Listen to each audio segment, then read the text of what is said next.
تو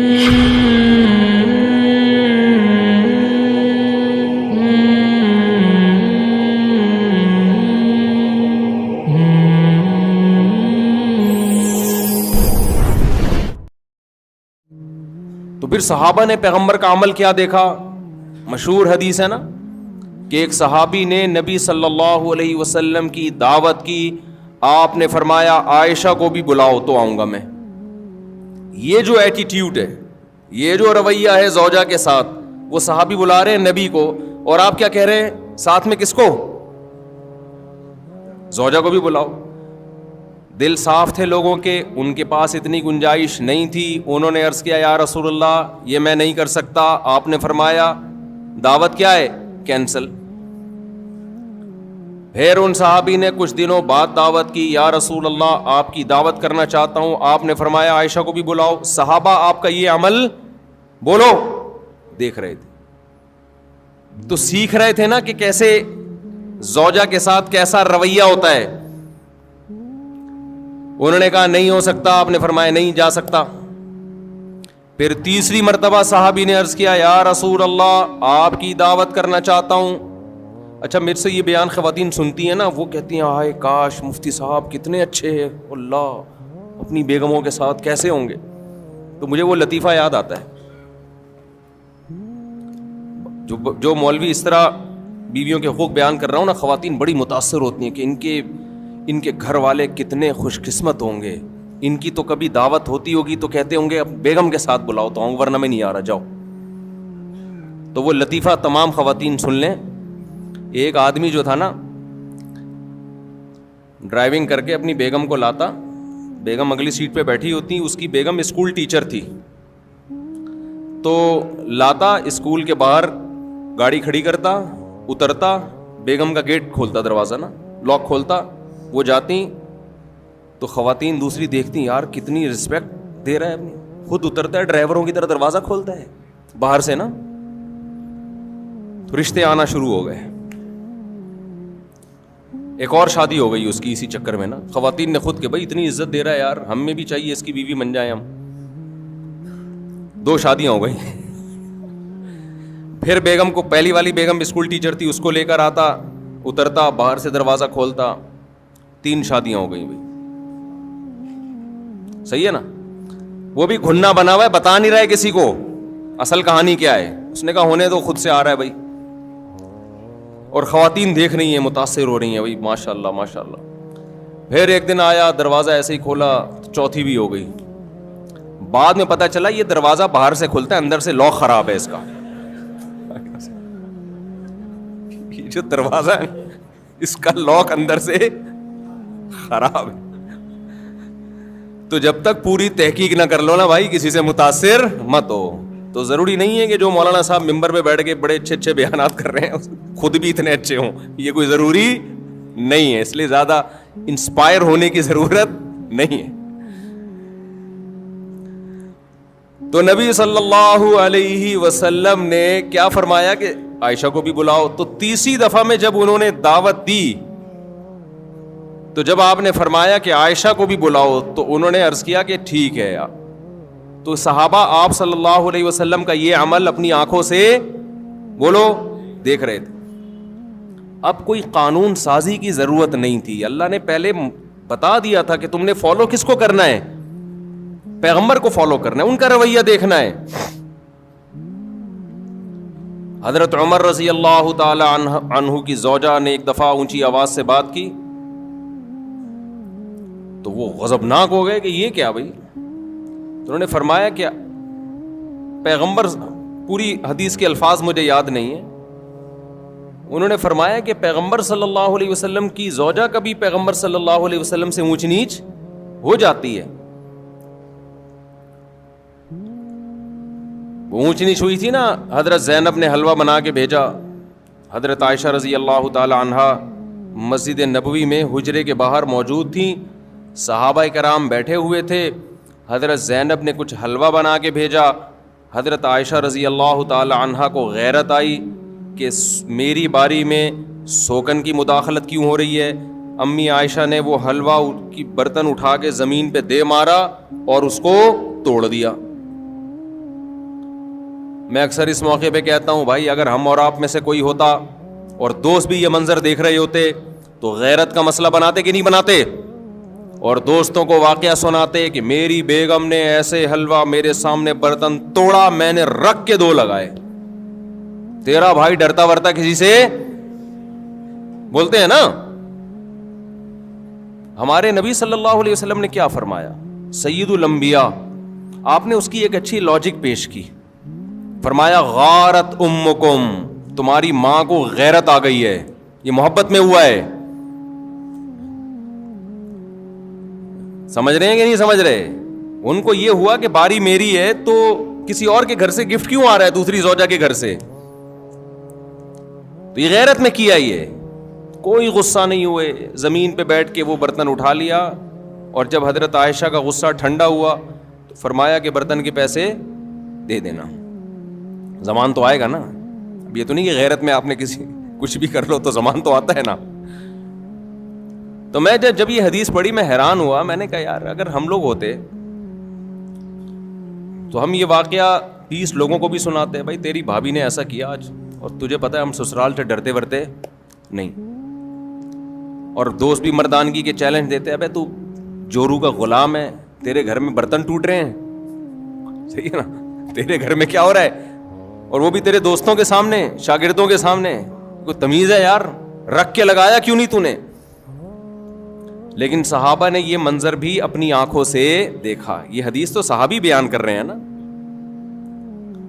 کہ نبی نے اس کی توجیح کی, غارت امکم, تمہاری ماں کو غیرت آ گئی. تبھی تو حدیث میں آتا ہے. دیکھو یہ واقعہ سننے میں الگ ہے, سننے میں تو آپ سمجھ رہے ہو بھائی نارمل ہے. حقیقت یہ ہے کہ جب گزرتی ہے تو پتہ چلتا ہے کہ اس کے لیے تھوڑے بہت اخلاق کافی نہیں ہے, بہت بڑا ظرف ہونا چاہیے. اور خاص طور پر وہ پیغمبر جن کو سب فالو کر رہے ہیں, مقتدا اور رہبر ہیں, جن سے افضل اس کائنات میں اللہ نے کسی کو پیدا کیا نہیں ہے.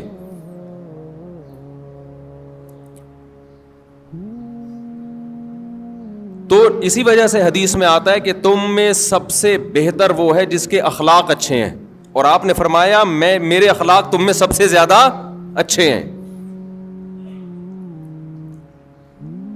اور یہ بھی آپ صلی اللہ علیہ وسلم نے فرمایا خیارکم خیارکم لأہلہ, تم میں سب سے بہتر اللہ کے نزدیک وہ ہے جو اپنے گھر والوں کے ساتھ سب سے اچھا ہے. یہاں کہ پھر وہی بات آ جاتی ہے, ہم مغربی کلچر کو فالو کر رہے ہیں, ان میں گھر والے نہیں ہوتے, ان کے ہاں سب برابر ہیں. اسلام ترجیح کس کو دیتا ہے؟ رشتوں کو. دیکھو گورا تھینک یو سے بات کرتا ہے, ہر ایک سے اس کا تھینک یو برابر ہے. کسٹمر سے بھی وہی تھینک یو, عام آدمی سے بھی وہی thank you, excuse me, please, یہ جو ان کے الفاظ ہیں نا, یہ سب سے کیا ہیں؟ برابر ہیں. اسلام میں سب کے لیے برابر نہیں ہے. اسلام میں سب سے پہلے ماں باپ ہیں, پھر میاں بیوی ہیں, پھر بچے ہیں, بھائی بہن ہیں, یہ ہیں رشتے. آج کتنے لوگ دوستوں سے بڑی تمیز سے بات کر رہے ہوتے ہیں, ہو ہا ہی, گھر میں آتے ہی ایسے جیسے چنگیز خان نے بغداد پہ حملہ کیا ہے. گھر میں تمیز سے داخل ہی نہیں ہوتے, مسکراتے چہرے کے ساتھ داخل نہیں ہوتے, سلام نہیں کرتے. جو میں نے آبزرو کیا ہے نا, جس کی لاٹھی اس کی بھینس, جو پاورفل ہے نا وہ حاوی ہے بس. مرد اگر پاورفل ہے تو وہ حقوق نہیں دے گا, وہ دبائے گا حقوق. عورت طاقتور ہے تو وہ مرد کو کھا جائے گی, مرد طاقتور ہے تو عورت کو کھا جائے گا. جس کی لاٹھی اس کی بھینس. جب اللہ کے خوف سے حقوق ادا ہوتے ہیں, اللہ کی چاہت میں حقوق ادا ہوتے ہیں, تو آپ طاقتور ہو تو بھی حقوق ادا کرو گے, آپ کمزور ہو تو بھی, کیونکہ آپ کو پتا ہے کہ میں کس کی وجہ سے حقوق ادا کر رہا ہوں, مجھ پر کون ہے؟ اللہ ہے, میں اس کو راضی کرنے کے لیے کر رہا ہوں.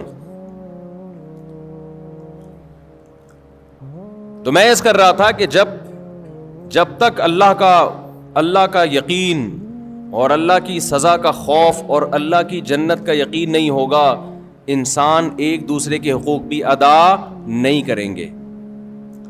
تو اب میں اصل جو انٹیوں کی بات کر رہا تھا کہ بہت ساری انٹیاں آج کل اپنے آپ کو پابند نہیں سمجھتی, شوہر کے حقوق کا.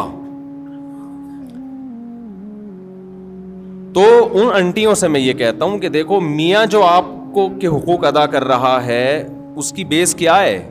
اسلام ہے نا. اسلام نہ ہو تو پھر کیا ہے بھائی؟ آزاد گھومو پھرو, کیا ضرورت ہے؟ تو آپ بھی ان اسلام کی پابندیوں کو قبول کرو جو اسلام نے آپ کے اوپر لگائی ہیں. اور وہ پابندی یہ لگائی ہے کہ سربراہ کون ہے؟ بولو نا, میاں ہے. دیکھو جو بات انسان زبان سے بار بار بولتا ہے نا, دل میں اثر کرتی ہے 100%. کہتے ہیں کہ جو ماہر نفسیات ڈاکٹروں کے بارے میں سنا کہ ان کی تحقیق ہے کہ جتنے خودکشی کے کیسز آئے ہیں نا, ان میں زیادہ تر وہ لوگ ہیں جو زبان سے کہا کرتے تھے کہ میں خودکشی کر لوں گا. جو زبان سے نہیں کہتے وہ کرتے بھی نہیں ہیں. اگر آپ زبان سے کہو نا, جیسے بعض خواتین کہہ دیتی ہیں یہ نہیں کیا تو میں خودکشی کر لوں گی, وہ کر بھی لیتی ہیں. مرد بعض دفعہ یہ اس کی کوئی خواہش پوری نہیں ہوتی, کہیں رشتہ طے ہوا, شادی نہیں ہو رہی, دھمکیاں دیتا میں خودکشی کر لوں گا. تو آپ سمجھ رہے ہوتے ہیں میں ایسے ہی کہہ رہا ہوں, میں کروں گا نہیں. لیکن جب آپ نے یہ کہہ دیا نا ایک دفعہ زبان سے کہ میں خودکشی کر لوں گا, تو خودکشی نہ کرنے کے اگر 100% چانسز تھے نا, تو اب وہ 99% رہ گئے ہیں. 1% چانسز بڑھ گئے ہیں اس ورڈنگ کی وجہ سے جو آپ نے زبان سے بول لو نا, جو زبان سے آپ نے ادا کی ہے, اس کی وجہ سے 1% چانس بڑھ گیا ہے. دوبارہ یہ لفظ آپ نے مذاق میں ریپیٹ کیا کہ میں کر لوں گا, تو 2% چانس آپ کے بڑھ گئے. ایسے واقعات ہیں. جو لوگ بیوی کو طلاق کی دھمکیاں دیتے ہیں اور وہ دل میں یہ ہوتا ہے کہ میں دوں گا نہیں, کبھی بھی نہیں دوں گا, بس ویسی دھمکی دے رہا ہوں, تو خوب سمجھ لو کہ پہلے یہ تھا کہ 100% چانس ہے کہ آپ نہیں دیں گے, لیکن جب آپ نے ایک دفعہ دھمکی دے دی نا, اب وہ 100% سے کم ہو کے کتنا رہ گیا ہے؟ 99%. جن لوگوں نے بیویوں کو طلاقیں دی ہیں بعد میں پچھتائے ہیں, آپ ان کی سروے کرو تو پتا چلے گا یہ وہ لوگ ہیں جو مذاق میں یا غصے میں طلاق کی دھمکیاں دیا کرتے تھے. جو دھمکی نہیں دیتے تھے وہ نہیں دیتے. اس لیے یہ جو الفاظ ہیں نا طلاق کی دھمکیوں والے, یا میں خودکشی کر لوں گا یا کر لوں گی, یا میں طلاق لے لوں گی, خواتین بھی بعض دفعہ کہہ رہی ہوتی ہیں یا میں خلا لے لوں گی یا میں دے دوں گا, یہ الفاظ اپنی ڈکشنری سے بولو نکال دو. جب دینی ہو نا تو تمیز سے, جو شریعت نے ایک پروسیس بتایا ہے, اول تو نہ دو, کوئی اچھا کام تو نہیں ہے یہ.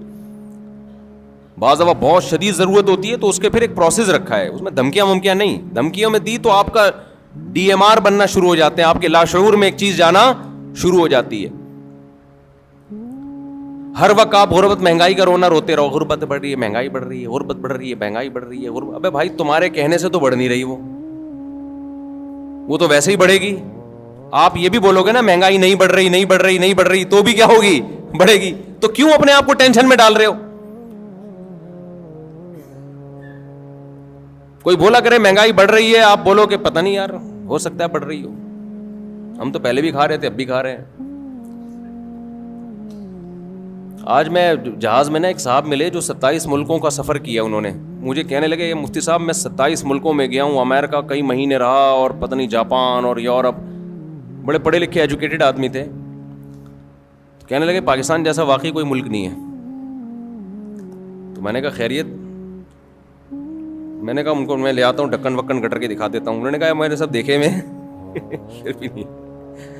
خیر وہ کیا وجوہات انہوں نے بتائی, ابھی ٹاپک سے ہٹ جاؤں گا پھر میں. واقعی سکون بہت ہے یہاں پہ.